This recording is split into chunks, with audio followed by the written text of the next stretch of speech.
YouTube channel. So today we are going to start part 2 of psychology revision. So here first we will see neuron. What is neuron? Neuron is the structural unit of nerves. So what is neuron? It is the structural unit of nerves. Then each neuron has a cell body, axon and dendrites. So the parts of neuron, it is the parts of the neuron. There are three parts of neuron, that is cell body, axon and dendrites. Okay. Then what is dendrites? Dendrites are the short fibers.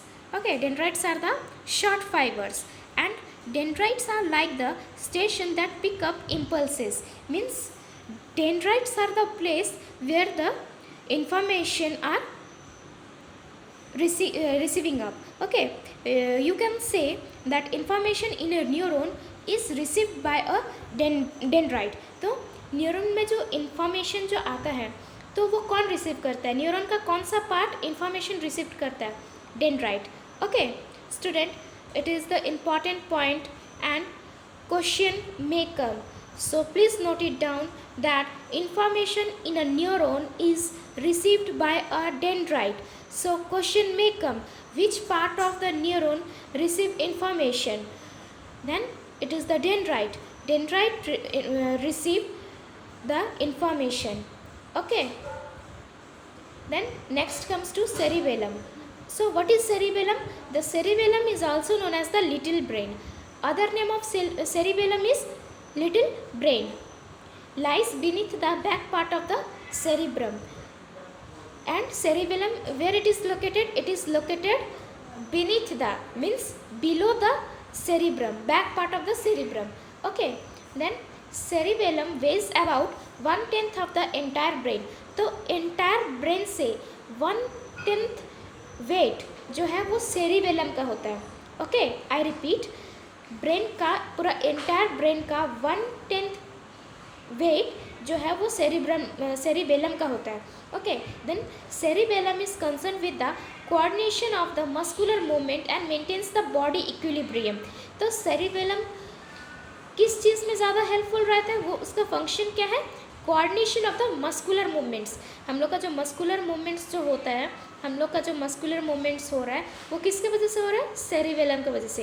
And maintains the body equilibrium, means हम लोग का body में जो equilibrium maintain हो रहा है, means balance, हम लोग का बॉडी में जो बैलेंस मेंटेन हो रहा है वो किसके वजह से हो रहा है? Cerebellum, because of the cerebellum. Okay, then so damage to the cerebellum cause problems in balance. तो अगर सेरिबेलम ही डैमेज हो जाएगा तो क्या हम लोग का बॉडी बैलेंस हो पाएगा? नहीं हो पाएगा. तो student, this is the most important point and question may come, it is the most expected question, that damage to which part of the brain cause problems in balance. I repeat, damage to which part of the brain cause problems in balance, that is cerebellum. So cerebellum अगर damage होता है तो हम लोग का क्या problem शुरू होता है? बैलेंसिंग प्रॉब्लम स्टार्ट होता है. Okay, so please note it down which I am saying, that important point. Then central lobe and its function. Lobe वैसे भी देखा जाए तो 4 lobes होता है, but here I mentioned only 2 lobes. Okay, so first is frontal lobe and temporal lobe. Normally देखा जाए तो 4 lobes होता है, बट मैं यहाँ पे 2 lobes only मेंशन की हूँ. ओके, सो फ्रंटल लोब का फंक्शन क्या है? Reasoning, motor skills, higher level of cognition and expressive language, planning, impulse control, problem solving. तो ये सब जो हम लोग के अंदर जो फंक्शनिंग होता है, मोटर स्किल्स, रीजनिंग, हम लोग जो लैंग्वेज बोलते हैं एक्सप्रेसिव लैंग्वेज, हम लोग कुछ भी जो प्लानिंग करते हैं प्लानिंग, तो वो कौन सा लोब से हम लोग का होके आता है? Frontal lobe. Okay, then temporal lobe. Temporal lobe का फंक्शन क्या है? Interpreting and processing auditory stimuli.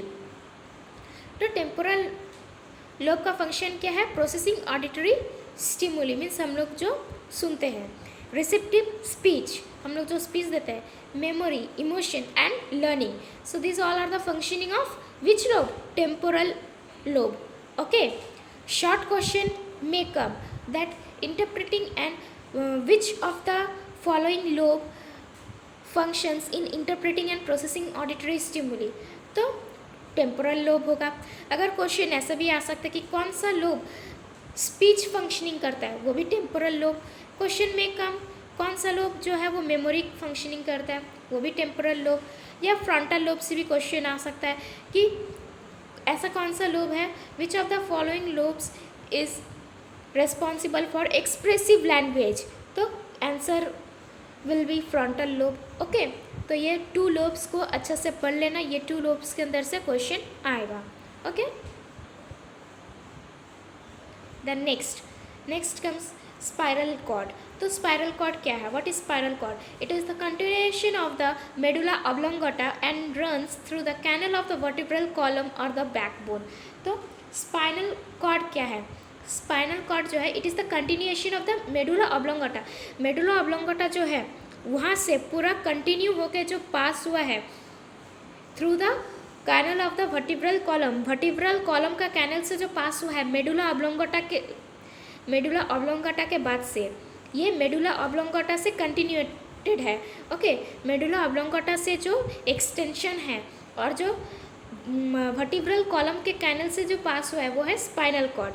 Okay, इसका लेंथ कितना रहता है? It is 16 to 18 inches long. Okay, कितना लेंथ रहता है? 16 to 18 inches long. Then next point, reflex action is governed by the spinal cord. This point is also most important students. Okay, reflex action कहाँ से govern होता है? Spinal cord से।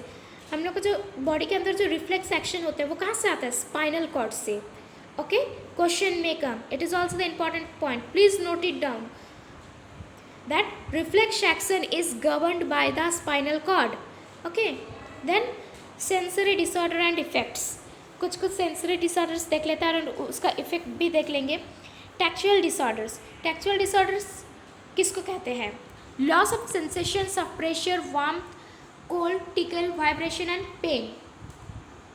अगर हम लोग का सेंसेशन लॉस होगा, वार्मथ, कोल्ड, वाइब्रेशन, पेन, ये सब अगर हम लोग को फील नहीं होगा तो वो कौन सा डिसऑर्डर में जाता है? Tactual disorder. ओके, अगर कोई पर्सन का टैक्चुअल डिसऑर्डर होता है तो उनको कुछ भी सेंसेशन फील नहीं होता है। प्रेशर फील नहीं होता है, वार्म फील नहीं होता है, कोल्ड फील नहीं होता, मतलब कुछ भी सेंस उन लोगों का नहीं काम करता है। ओके, पेन होगा भी तो उनको पेन होगा फील नहीं होगा, means totally loss of sensation, उसको हम लोग कहते हैं tactual disorders. Then second, olfactory disorder. Olfactory disorder में क्या होता है? Loss of smell. Okay, olfactory disorder जिसको होगा उसको ठीक से स्मेल, कोई भी चीज़ का स्मेल नहीं आएगा। Then gustatory disorder. Gustatory disorder क्या है? गस्टेटरी डिसऑर्डर 3 टाइप्स का है। एक है एग्यूसिया। एग्यूसिया क्या है? A complete loss of taste, means पूरा तरह से complete loss of taste, taste का कुछ भी पता नहीं चलेगा। ओके, देन हाइपोग्यूसिया क्या है? Partial loss of taste, means कुछ टेस्ट पता चलेगा तो कोई चीज़ का टेस्ट पता नहीं चलेगा। Dysgeusia means alteration of taste, means alteration, taste में अल्टर होते रहेगा। कोई एग्जाम्पल में कोई वेजिटेबल अगर बहुत तीखा बना होगा तो उनको ज़्यादा तीखा फील नहीं होगा, कोई चीज़ बहुत स्वीट होगा तो उनको स्वीट फील नहीं होगा, मीन्स अल्टर्ड होता रहेगा टेस्ट में। तो गस्टेटरी डिसऑर्डर क्या है? It is related to taste, either it is complete loss of taste और पार्शियल लॉस ऑफ टेस्ट और alteration of taste. Okay, so this is also important point, this 3 sensory disorder and effects. यहाँ से भी question आ सकता है तो please note it down.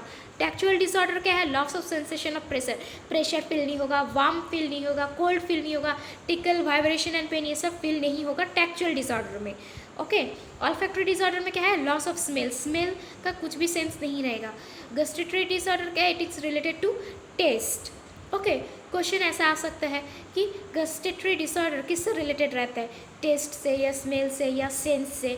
तो टेस्ट से। या क्वेश्चन ऐसा आ सकता है कि ऑल्फैक्टरी डिसऑर्डर में और ऑल्फैक्टरी डिसऑर्डर का क्या इफेक्ट रहता है? तो it is loss of smell. Question में कम टैक्चुअल डिसऑर्डर में अगर कोई पेशेंट को अगर प्रेशर फील नहीं होता, वार्म फील नहीं होता, कोल्ड फील नहीं होता, वाइब्रेशन, पेन, ये सब फील नहीं होता तो वो कौन सा डिसऑर्डर में आता है? वो आता है tactual disorder. So this 3 please note it down, it is important and question may come. Okay, then endocrine glands. Endocrine glands, चलो कुछ एंडोक्राइन ग्लैंड्स एंड उनका सिक्रीशन देख लेते हैं. तो first we will see thyroid gland. Thyroid gland क्या secrete करता है? Thyroxine hormone. पैराथायराइड ग्लैंड क्या सिक्रेट करता है? पैराथॉर्मोन. एड्रिनल ग्लैंड्स क्या सिक्रेट करता है? Adrenal medulla secretes epinephrine and norepinephrine hormone. Okay, pituitary gland क्या है? पिट्यूटरी ग्लैंड का और एक नाम क्या है? Master gland. पिट्यूटरी ग्लैंड को मास्टर ग्लैंड के नाम से जाना जाता है. Okay, it is also the important point. Question में come that which glands is known as master gland. कौन सा ग्लैंड को मास्टर ग्लैंड माना जाता है? कौन सा ग्लैंड को मास्टर ग्लैंड माना जाता है? Pituitary gland. ओके, और पिट्यूटरी ग्लैंड को मास्टर ग्लैंड क्यों माना जाता है? Because it controls all the activities of other gland. दूसरा ग्लैंड का जो एक्टिविटीज़ होता है वो एक्टिविटीज़ को ये पिट्यूटरी ग्लैंड कंट्रोल करते हैं, तो इसीलिए उसको मास्टर ग्लैंड भी कहा जाता है. ओके, पैनक्रियास क्या सिक्रेट करता है? पैनक्रियास इंसुलिन हार्मोन सिक्रेट करता है. तो क्वेश्चन यहाँ से भी आ सकता है कि कौन सा ग्लैंड कौन सा हार्मोन सिक्रेट करता है. क्वेश्चन में कम थायराइड ग्लैंड कौन सा हार्मोन सिक्रेट करता है? Thyroxine hormone. पैराथायराइड ग्लैंड कौन सा हार्मोन सिक्रेट करता है? पैराथॉर्मोन. एड्रिनल ग्लैंड कौन सा हार्मोन सिक्रेट करता है? एपिनेफ्रिन और non epinephrine hormone. Pituitary gland को मास्टर ग्लैंड कौन सा ग्लैंड को मास्टर ग्लैंड कहा जाता है? तो पिट्यूटरी ग्लैंड को मास्टर ग्लैंड कहा जाता है.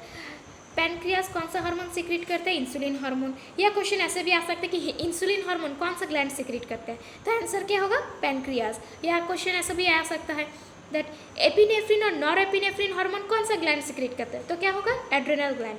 तो इसीलिए कौन सा ग्लैंड कौन सा हार्मोन सिक्रेट कर रहा है, ये वाला पढ़ लेना अच्छे से. Questions may come from here. Okay, then homeostasis. Homeostasis क्या है? The maintenance of steady internal state is called homeostasis. हम लोग का बॉडी के अंदर जो इंटरनल स्टेट्स जो मेंटेन हो रहा है, इंटरनल एनवायरनमेंट जो मेंटेन हो रहा है बाहर का एनवायरनमेंट के साथ, तो उसको हम लोग होम्योस्टेसिस कहते हैं. जब बाहर का वेदर चेंज होता है हम लोग का बॉडी भी उसी तरह से अडॉप्ट होता है. तो किस वजह से वो अडॉप्ट होता है? ऐसे ऐसे तो अडॉप्ट नहीं हो जाएगा ना. So because of homeostasis. Homeostasis की वजह से हम लोग का बॉडी में इक्विलिब्रियम मेंटेन हो रहा है. Okay, so this is also the important point. हम लोग का बॉडी के अंदर जो मेंटेन हो रहा है स्टेडी इंटरनल स्टेट्स, उसको क्या कहते हैं? उसको कहते हैं हम लोग होम्योस्टेसिस. क्वेश्चन में come, so please note it down. Okay, so this much till now. Thank you. Stay tuned for part 3.